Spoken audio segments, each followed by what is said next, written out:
Hey guys, another story of success na naman po ng pagpapagawa ng bahay ang ating matutunghayan ngayon. At kung saan, isa na namang matagumpay na mag-asawa ang nagtulungan hanggang sa matagumpay nilang naipagawa ang kanilang pangarap na bahay.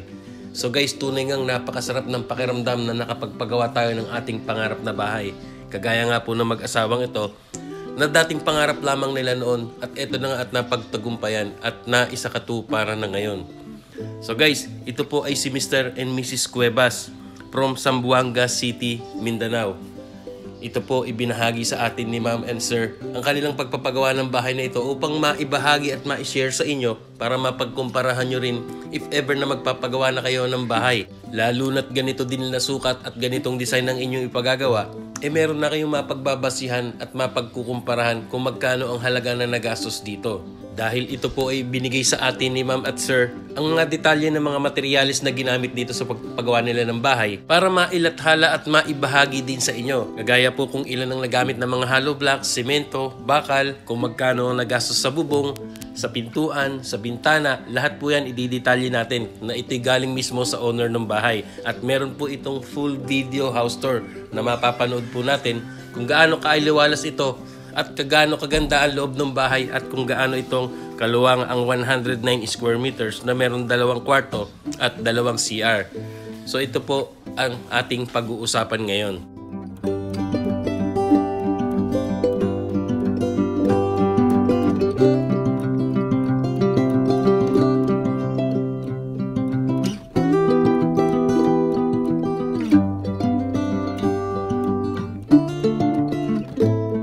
So guys, ito po unahin natin ang bahagi ng structural ng bahay.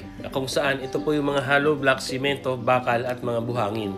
So ayon po sa details ni Mr. Cuevas, ang mga nagamit pong hollow blocks dito ay umabot po ng 2,000 piraso. And then guys, sa mga semento naman po ang kanilang po nagamit dito, kalahatan po ay humigit po sa 200 sako ng semento. At ayon po kay Mrs. Cuevas, sa mga bakal naman po, ito lahat-lahat ay gumamit sila dito ng sukat na 16mm, 12mm at 10mm. Sa kanila pong estimation, ito po ay nagkakahalaga po ng 200,000 pesos sa kabuuan pong nagastos nila sa mga bakal. And then guys, dito naman po sa mga buhangin, ayon po kay ma'am, ito po ay umabot po ng 25 cubic. Lahat po kabuuan dito sa 109 square meters. At dito po sa graba ay umabot po ng 20 cubic. Kasama na po ang ibang mga pinanambak dyan.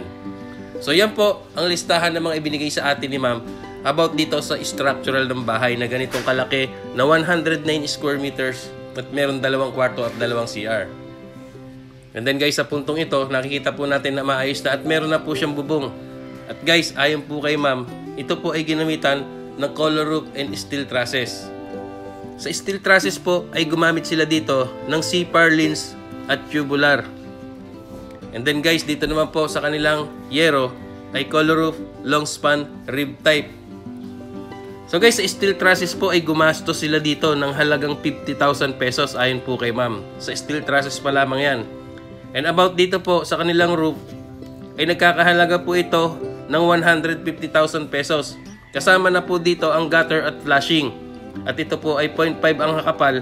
At lahat po guys dito, steel trusses and color roof kabuuan, ay gumastos po sila dito ng halagang 200,000 pesos.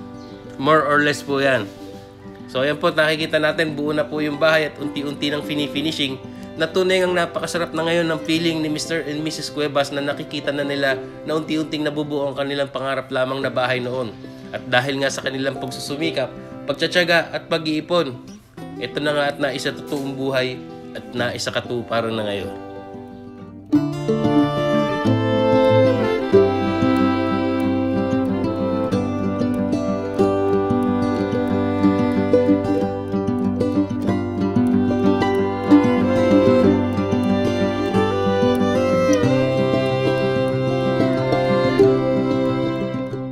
So guys, ayan po sa puntong ito ay natapos na nga po yung buong bahay at nandito na po tayo sa loob mismo. At ito nga nakikita natin, meron na po siya mga bintana, pintuan, floor tiles, kisame. So yan naman po ang ating pag-usapan ngayon. So guys, ayon po sa details ni Mrs. Cuevas, about po dito sa mga sliding windows. Sa sliding windows po, lahat-lahat po ng kabuuan ng bahay na ito, assorted sizes, ito po ay nagkakahalaga ng 45,000 ang kanilang nagastos dito. And then guys, about naman po dito sa kisame, kung saan ang ginamit po nila dito ay metal faring and hardiplex.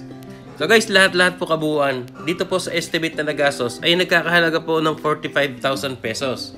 And then dito naman po tayo about sa electrical ng buong bahay. Ayon po sa details ni Mrs. Cuevas, sa electrical po ay gumastos sila dito ng halagang 25,000 pesos. Yun na po yung mga plugs, wiring, etc. And then guys, nakikita po natin meron na nga pong hamba at pintuan at yan nga po ay panel door. So ayon po kay Mrs. Cuevas, dito po sa mga pintuan, lahat po sa buong bahay na ito ay gumastos siya dito ng halagang 20,500 pesos. And then about naman po sa tiles work ng buong bahay. So ito po, nakita po natin, ayan, may floor tiles na po yan, napakaganda. And then lahat po ito, ayon po kay ma'am, dito po sa flooring ay 60 by 60 ang ginamit. And dito naman sa CR, meron pong 40 by 40 at meron ding 30 by 60. So ito po ang kanilang nagastos, worth of 70,000 pesos po sa tiles work ng buong bahay, sa materials pa lamang po yan. So yan po ang mga detalye ng bawat ginamit dito sa pagpapagawa ng bahay. And then guys, ito na nga po, mapapanood natin yung full video house tour na kung saan makikita po natin kung gaano kailiwalas itong 109 square meters na meron 2 kwarto at 2 CR. So ito po ang actual video at pagkatapos po nito natin mapanood, ito po ay malalaman natin kung magkano na nga ba ang kabuuang nagastos dito ni Mr. and Mrs. Cuevas, labor and materials. So ito po panoorin natin.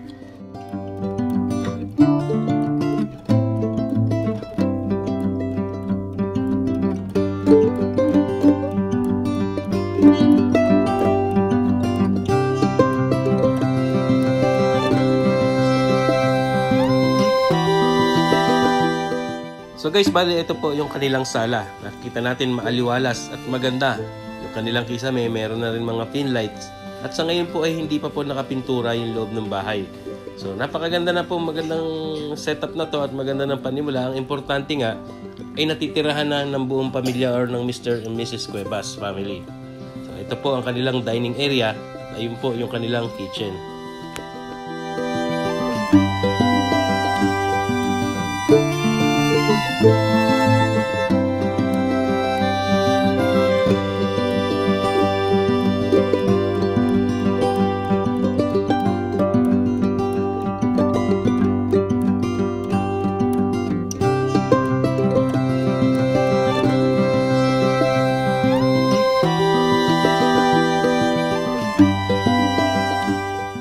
So guys, bali ito po yung kanilang unang kwarto. So ayan at ganun pa rin, hindi pa rin po siya nakapintura pero maaliwalas at maganda po. And then kasama na po ang CR dito sa isang kwarto. So ito po yung kanilang first toilet and bath. So maayos, maganda, naka-tiles na rin po siya. So tunay ngang napakasarap ng feeling ngayon ni Mr. and Mrs. Cuevas na napagtagumpayan na nila na napagpagawa na ng kanilang pangarap na bahay. Nakagaya nga po na itong nating napanood na ito. Proud lamang po sila kaya na ibahagi natin ito at maibigay na idea at sa pagpapagawa ng bahay na ito ay makuhanan nyo ng basihan sa inyong pagpapagawa rin ng inyong pangarap na bahay. So once again, Mr. and Mrs. Cuevas, congratulations po sa iyo at maraming salamat po na pumayag kayong ma-feature at maibahagi ito sa ating YouTube channel at ma-share sa ating mga manonood upang mapagbasihan at mapagkuhanan ng idea about sa kanilang pagpapagawa ng bahay. So ang tanong, magkano na nga ba ang kabuuang nagastos dito? Labor and materials.